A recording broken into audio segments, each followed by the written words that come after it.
Southside on Red podcast. Brian McKenzie here, and wanted to get a couple things in for this week. We will ride to the LILAC Festival here in Rochester, New York. Probably one of the better things that happens here in Rochester. I know we've been talking a lot about the crime rate and the fact that we are the murder capital of the United States. By far, number one, higher than anyone else. But we do have some good things in the outlying areas of the city, like the LILAC Festival, which goes for 2 weeks. It has bands every night. It has vendors and people just having a good time.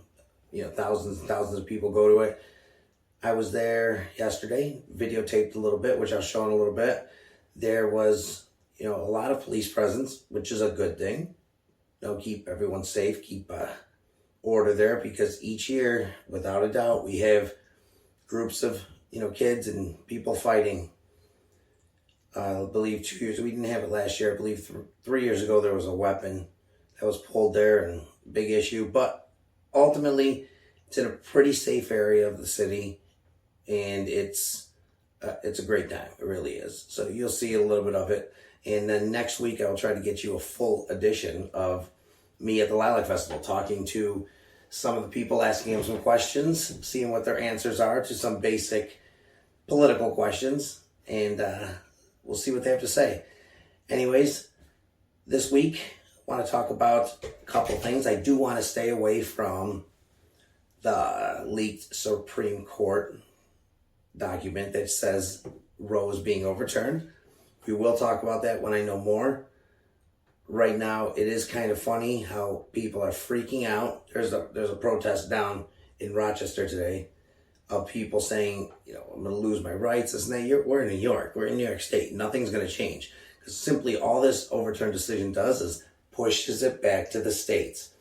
Pushes it back to the states. So this isn't an argument about is abortion banned or not. It's not banned. This isn't banning abortion. It's simply bringing it back to the states. And it was crazy to see how many people down at that protest did not know that. They're down there because my rights are going to get taken away. Now you live in a blue state. You live in New York State. Even in red states, they're still going to have abortion. They might, take it down a little bit from how far into the pregnancy you can have the abortion. There's states that are having it in, full-term abortions. And to me, that's ridiculous. Do I have a say in the matter? No. So that's why I'm going to stay away from it. But again, it's not, just to explain to people, it's not banning abortion. Reversing Roe versus Wade is simply pushing it to the states to make their decision. So this is really interesting how it leaked. So this is the second time the court has leaked a situation for the retirement of Justice Breyer. That was leaked early too, which means you have someone in there in the Democratic Party, one of the liberal justices, has someone working for them that is leaking information from the court, which is a felony. Look it up, it is a felony. And I think that's just insane, because what's going on now because of that is something that the left has been hammering home about January 6th. How the right tried to overturn a duly elected president and overturn an election, and they were trying to, through intimidation and violence and all this, and you literally have people on the left calling for, quote unquote, a word that starts with a V and ends with an E, but isn't vote. Okay, I don't know what he was talking about, but I'll look up the amount of words there that start with a V and end with an E that he would be satisfied with. But my guess is it's probably violence. And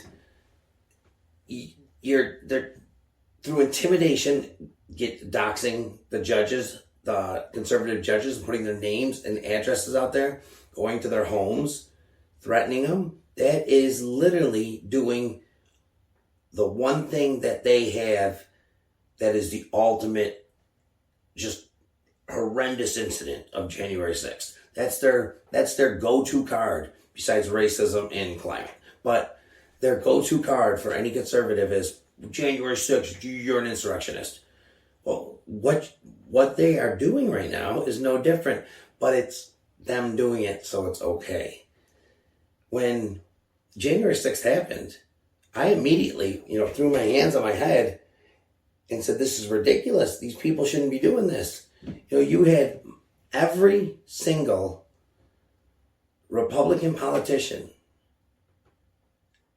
denouncing and saying how wrong this was. It was wrong.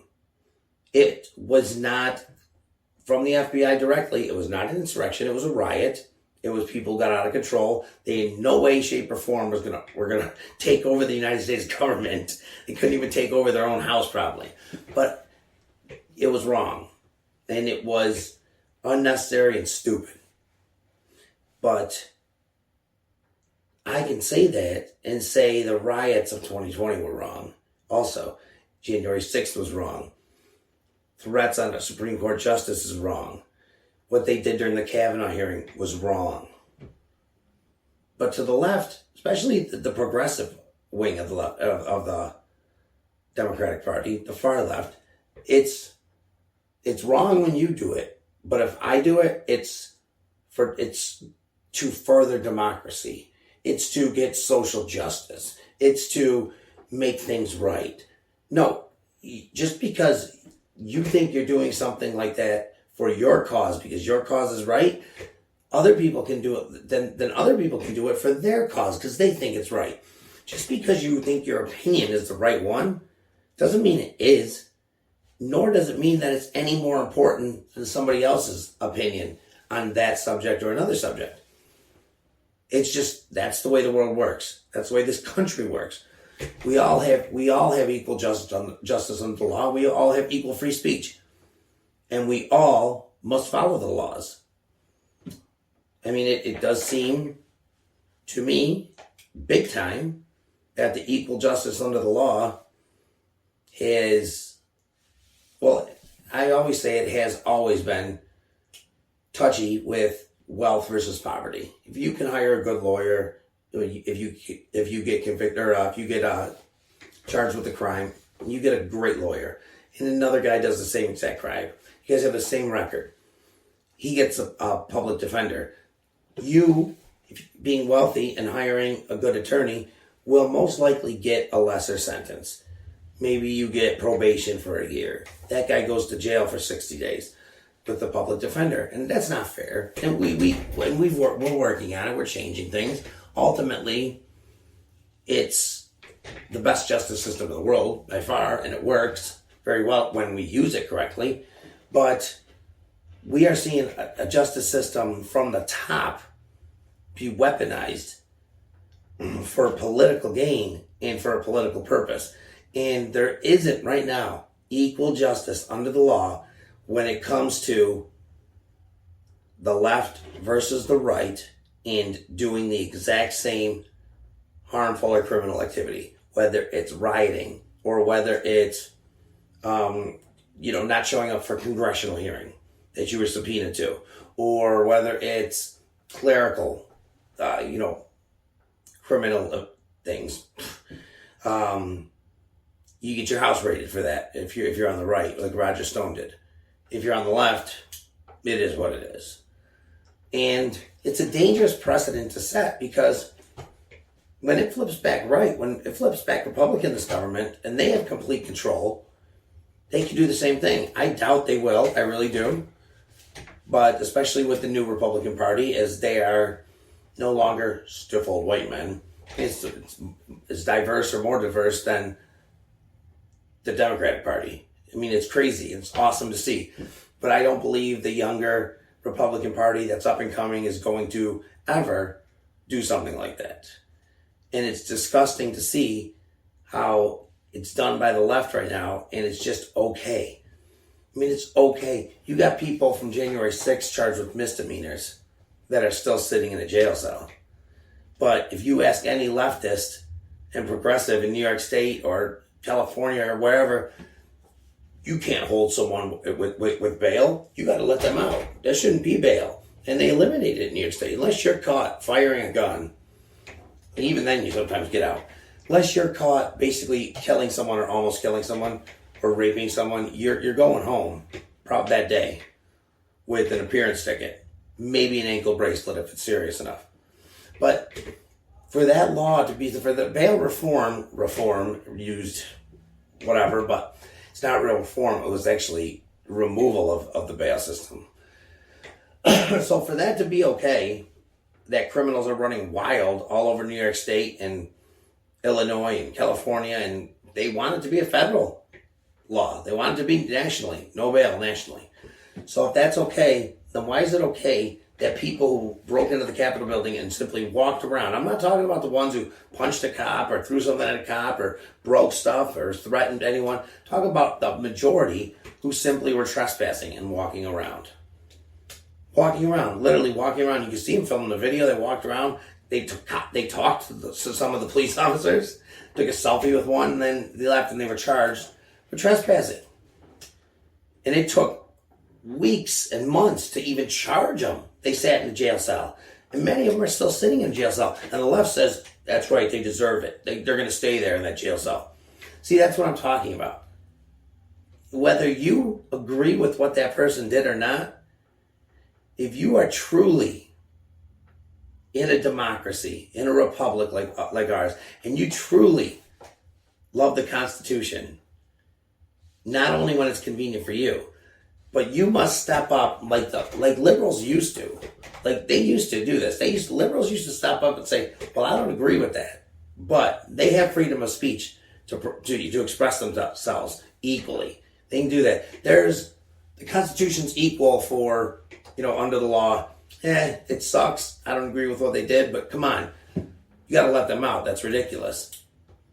You see the ACLU, and places like that defending people who were oppressed by the system, no matter what your color is. I'm not talking about race. I'm talking about political weaponization of the DOJ, the FBI, and just everything in between. And it's insane that it's gotten like that. And if you don't think it's gotten like that, you're crazy. All you have to do is look at the facts. Look at the facts, and thank God that most law authority in this country is local level authority. Law enforcement is local level for the most part.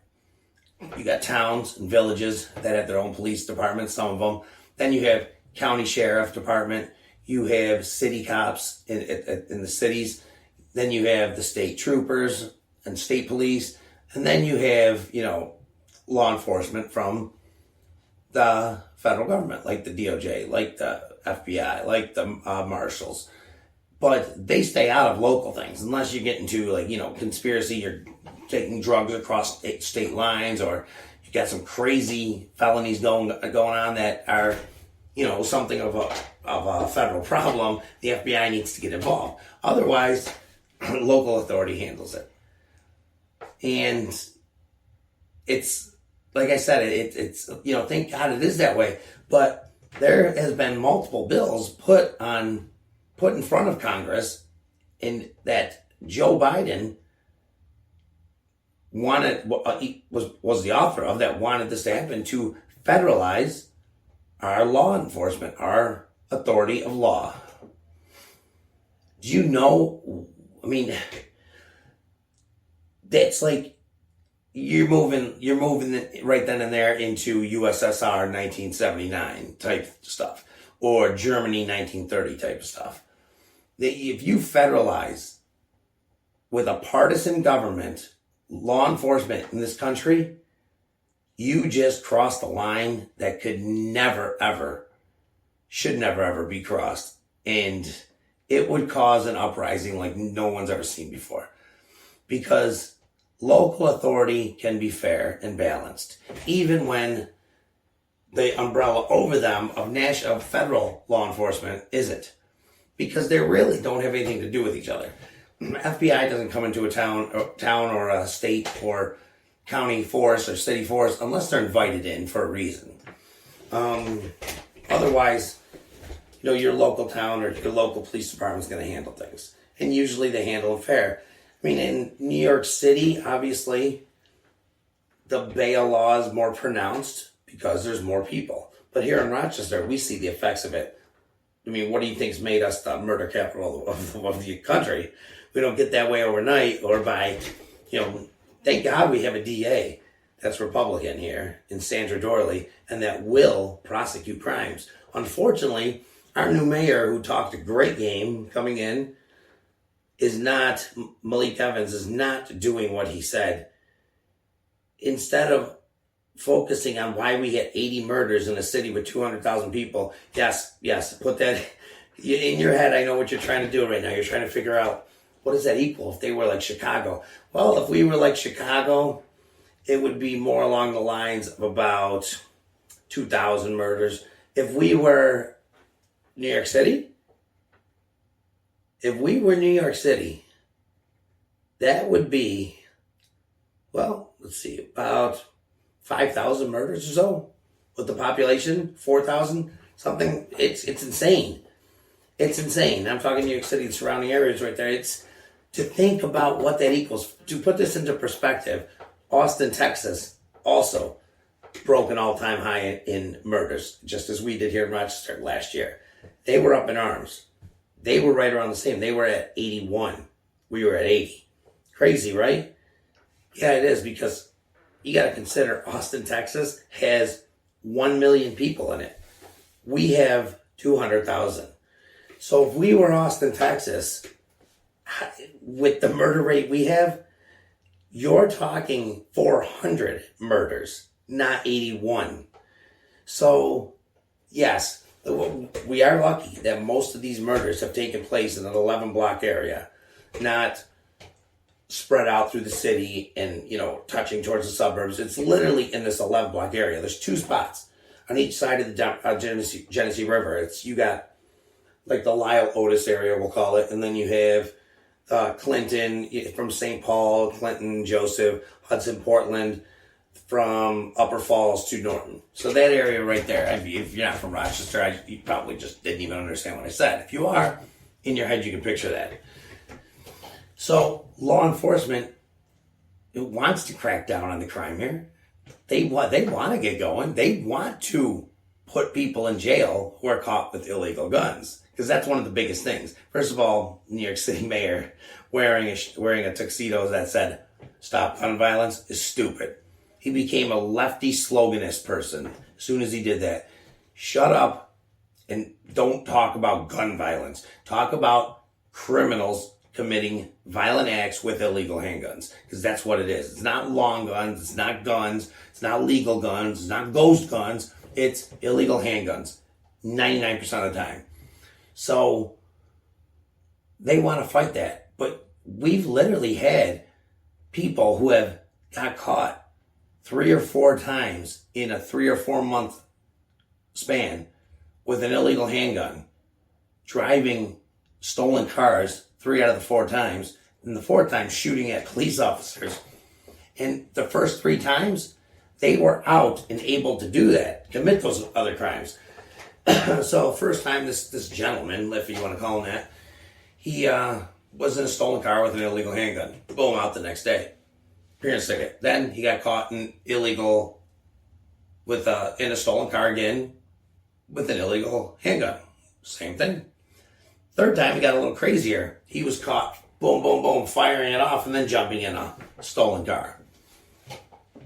Right back on the streets. Then he shot at a couple of police officers that were on the street. They were plain clothes, but they clearly had their vests on that said police and their badges hanging out. Took some pot shots at him. Pop, from upstairs a window in the house in the city. They got him, thank God. Now he's in jail. But shouldn't he have been in jail before that? Give me a damn break. So the cops want to do something, but you can't, and so does Sandra Dorley, our DA. But you got to follow the laws, unfortunately. Well, at least the system does. The criminals don't, obviously, and it works out for them. But if one of those officers or one of those prosecutors or one of those judges, they decided to say screw it and break the law in the process of handling one of these criminals, they'd be screwed. They'd be sued. They'd lose their job. They'd be put in jail probably. But don't worry. Worry about them. Don't worry about. It wasn't anything about we need to fix these bail reform laws or these weak parole laws, or we need to let police officers do their job. And if, if they handle a criminal a little rough because he resisted arrest, too damn bad. You never heard, well, we need to take police officers' word over a criminal. No, it was, we need to take the criminal's word over the police officer. Why? This dude spent his whole life breaking laws, hurting people, being violent, stealing, doing whatever he wanted to do. This person dedicated his life to keeping people safe, protecting society. And we're going to take his word? I would think so, right? No, we're going to take his word. We're going to take the criminals because they have rights. You know what? They lost their rights when they pulled out an illegal handgun, when they bought an illegal handgun, when they decided to be in a gang and start robbing people, selling drugs, doing whatever they're doing, murdering, because that's what it escalates to. Murders don't just happen. Criminals grow to that. I'm sure there is criminals who started with, I'm going to murder someone. But for the most part, it's just like these, break where they're running in and smashing grabs they're calling or whatever. It didn't start with that. It started with, shoplifting here, shoplifting there. Oh, look at what we can get away with. Oh, look what the law lets us get away with. Boom, let's go big or go home. Here we go. And it ends with somebody shooting a security guard that's there or, someone behind the counter, whatever. And then, the left screams mental illness. Well, you know what? Yeah, do we need mental illness programs here? Of course we do. We need to take care of people mentally ill, yes. But when that mentally ill person put others' lives at risk by having a gun or a knife or whatever and trying to use it, it's over. The police need to react just like if that person was anyone else. Sorry about your luck. Bottom line. So a federalized police system would be an absolute joke. I guess that's the bottom line. So don't ever let that happen. The state laws are bad enough. They shouldn't even be there. Each city, each county, each jurisdiction should have their own bail laws and their own sets of how they're going to do things. Because what works in, Timbuktu doesn't work in, Area 12 or whatever you want to call that town. There's two different places. There are two different sets of demographics, two different sets of geographical locations. Everything about it's different. So no two places are exactly alike. No two places are going to react exactly the same to the same type of laws and the way our system runs. That's the bottom line.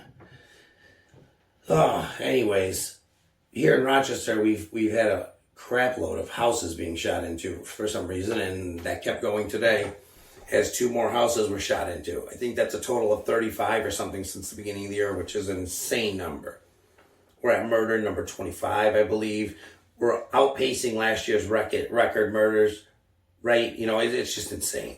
So we're doing a good job at holding on to the deadliest city in the United States for murders. Malik Evans should be proud of that. He hasn't done shit to change it. Came in talking a big game. Because our last mayor, Lovely Warren, she was part of the criminal enterprise. She had illegal handguns in her home, and her husband was a mid-level drug dealer. And I'm not just saying that speculatively. It's true. It's factual. You can look it up. A plea deal is being reached right now with her husband. She reached a plea deal with Sandra Dorley. That's why she is not mayor.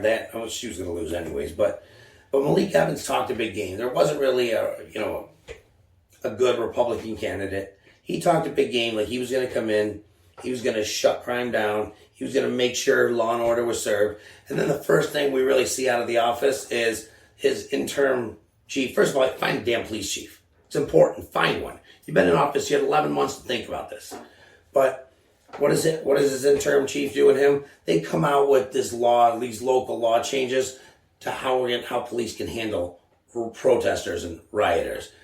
They can't arrest them for anything unless they engage with them. They can't put tape over their badges. They can't use a pepper spray or pepper balls unless their supervisor tells them. So shit gets out of control. It's like, supervisor, done.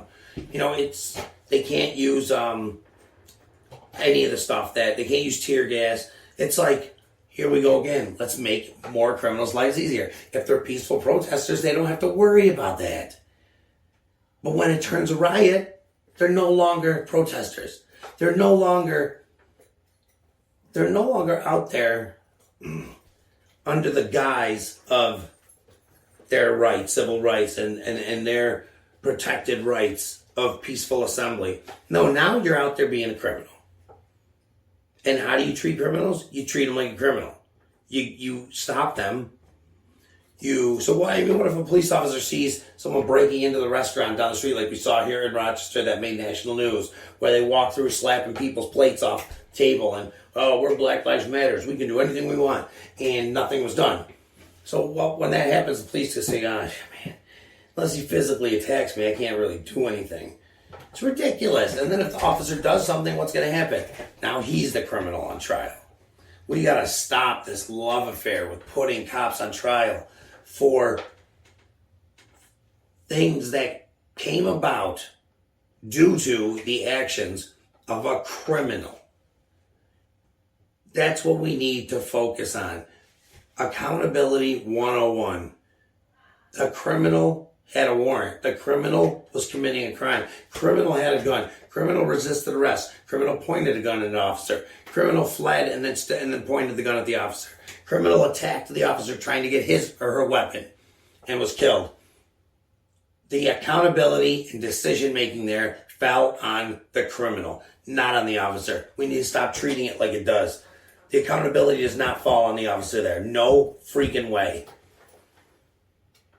There are cases where officers have went too far, and like Floyd trial, and like the Floyd instance, and he got what he deserved. Siobhan, not Floyd. I'm saying the officer got what he deserved. You can't put a knee on someone until they die and just stand there with like that, not let anybody help them. That's ridiculous. But in all the other cases, in 99% of the cases, the same determining factor, the same exact thing with each one was that a criminal was committing a criminal act or had a warrant or was driving a stolen car or was doing something wrong and needed to be apprehended by police, and chose at that point he was not going to be apprehended by police, and chose at that point instead he was going to fight police. He was going to steal the weapon in Atlanta and run with the taser and turn around and shoot at a police officer's head with a taser. Got shot. Or Jacob Blake decided he was going to fight. He was going to fight. Taser didn't work. You know what? No, I'm not going to stop. I'm going to go get another knife since you knocked the first one out of my hands. He was going to go get another knife. Boom. Sorry, you got shot. Does any officer like shooting someone? Absolutely not. But guess what? When it comes to either him or his partner or someone else or a criminal, choose the criminal every single time. Damn right. Now we need a system that backs those officers up, not crushes them to the ground, not makes them think, oh, should I pull my gun? Boom, they're dead. Because it's happened. It's happened numerous times. Remember that. In Chicago, a woman and a male officer both shot in the head. She died. He didn't, but he can no longer see because they paused, because they thought about it. They thought, I might end up in jail. My career might be over. Well, now this happens. We have here in Rochester an officer by the name of Denny Wright, great officer, great guy, who just had to listen to his trial of the person that attacked him because he can't see. So all he could do is hear it. Why can't he see? Because a couple years ago he went to the door of a domestic dispute, and the last thing he saw, he says, was the assailant grabbing a knife from under the couch and swinging it towards him. He knocked him down, stabbed him in both eyes numerous times, stabbed him all over. Luckily, Denny Wright is alive. And when asked why he didn't shoot his gun or pull his gun, it was because, first, he hesitated for the reasons I talked about it. Second, he didn't want to hit or hurt any of the innocent people that were around. Tell me that's not a hero beyond anything. This guy gets anything less than life. He's trying to plead the mental illness insanity case, but this guy gets anything less than life. They just found him guilty, I believe. Or is it still going? I think I heard they found him guilty. But anyways, I'll get you an update on that. Denny Wright, though, I mean, pray for that guy and his family, because, I mean, he was an officer one day on the job for 20-something years, and now he's blind because what I talk about. Well, anyways, let's get to some better news and some better things. I'm going to take you to that video of me going to the LILAC Festival, not going to the LILAC Festival, outside the LILAC Festival, showing you what it's like and where it is. And then we'll come back and talk about some more issues and wrap it up. Thanks, guys. Let's get to that. Hey, guys, it's me, Brian, from Right on Red Podcast and the Divide Radio Show. Coming up here in my home city of Rochester. Took a ride out here to the LILAC Festival. It's probably our biggest event that we have in this, small to mid-sized city of a couple 100,000 people. The last video talked about how we're the murder capital of the world. So thought I'd bring some, cool stuff and better stuff at you this time. So this is the LILAC Festival. It gets packed. It goes on for about 2 weeks. Started yesterday. Today's Friday. Actually, it started today. I'm sorry. So it's just starting. As you can see, there is a lot of stuff going on. Sorry, we are driving, so it's a little tough to see, but you can see the tent set up and people doing a lot of stuff. Here's a better view of some of the festivities. You have tons of vendors. You have rides for the kids. It's at Highland Park down in the south side of Rochester. Not a bad area at all. Over the last couple of years, we've seen some problems happening, but that's consistent with everywhere in Rochester. But all in all, this is probably the most fun and largest gathering of the year in Rochester. They have bands every night. They have a lot of things going on at the LILAC Festival. Well, Rochester's known for lilacs, so that's why they call it the LILAC Festival. As you can see over here, we have some police that are guarding the festival. They have that staffed with police. Quite a few of them because of the safety issues and what's been going on the last couple of years. There's always obviously been police stationed outside of the LILAC Festival, but now more than ever, there's quite a few. So, just wanted to bring that to you guys so you had a little bit of an understanding that Rochester's not all bad. Yes, we are the murder capital of the world. But again, like I said in the last video, most of those murders have taken place in an 11-block radius. So, as you can understand, this isn't one of the 11 blocks. This is down on the south side of Rochester, where most of the murders take place on the northeast, I believe, northwest side of northeast side of Rochester. That's where you see the most violence. You do see some on the northwest as well. You see some all over, but I'm talking about the bulk part. So anyways, I think I will visit the LILAC Festival and send you a video from there within the upcoming few days, and you can see more. Thanks, guys. Hey, welcome back. Hope you enjoyed that. I want to finish the segment of this episode off. We're talking about something I had a conversation with a little while ago with some people, and that's they were curious as to why this younger generation supports the woke agenda, voted for Biden, votes left, is, just very much BLM, flag-waving, pro-abortion, not even pro-choice, pro-abortion, and want to go protest for every reason, anytime they hear something, at any point. And they'll go out there doing that and just not know what they're talking about.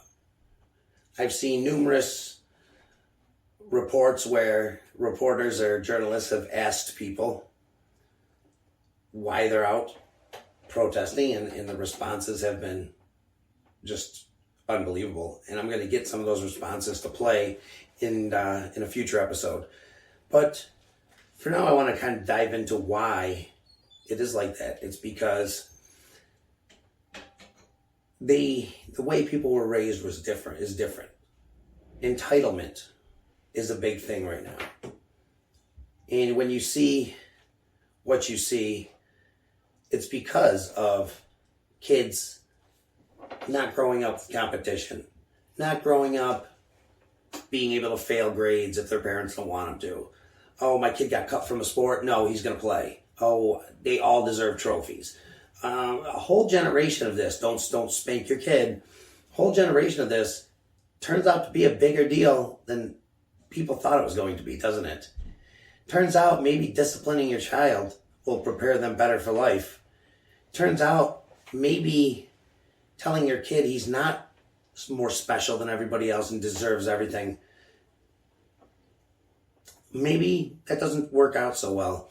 Maybe that plants something in his head, his or her head, for later on, that suddenly they think, oh, I can get whatever I want. Don't tell me I can't have that. We deserve. How many times have you heard the word deserve used by the left in a protest? We deserve.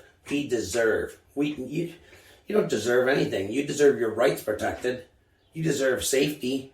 You don't deserve any physical or monetary compensation for anything you didn't do. I mean, it's insane to see the amount of people out there. I mean, you got the Apple employees of the younger generation that worked at Apple do not want to go back to the office. They are crying about it and whining about it and raising holy hell because they have to go back to work. I mean, can you believe that someone would want them to work? How many class action lawsuits do you see out there all the time? People made me work too many hours. I worked 41 hours, didn't get paid, triple time. It's a whole generation that was raised with entitlement, without competition, without discipline, and it's really starting to show. You don't see these companies like Kodak flourishing anymore, where they brought people in who appreciated their jobs and therefore worked hard to keep their jobs and had careers 14, 15, 20 years, 30 years long at the same place. Now it's, where's the grass greener? Oh, you don't deserve me. You don't deserve me as an employee. You don't treat me well. There's crying rooms at colleges. Everyone's got a psychologist or psychiatrist even when they don't need them. They pop, you're popping mental health meds left and right when you don't need them. And some people do need them, don't get me wrong. I'm not saying that. My point is that everybody thinks that if Sally has this, then I deserve this. Even if Sally busted her ass for that, I deserve it. And this is why you're seeing socialist type agenda sneak in through the back door and hopefully meet up with the entitlement population. Lucky for us, Biden has bumbled and fumbled this progressive movement so bad that even the people under 29 that supported him, largely like 80-something%, is now well under 50% in the latest polls. The millennials that voted for Biden at a 4-to-1 ratio now support him around 40%. So maybe you're seeing some of these people actually realize what life is all about, what freedom's all about, and a word that's used too little and means so much, which is liberty. Liberty. Look it up. We'll talk about liberty next episode. But this generation knows nothing about liberty and how liberty has come to exist and what it means and how important it is in our democratic republic of the United States. Thanks for joining me. See you next week.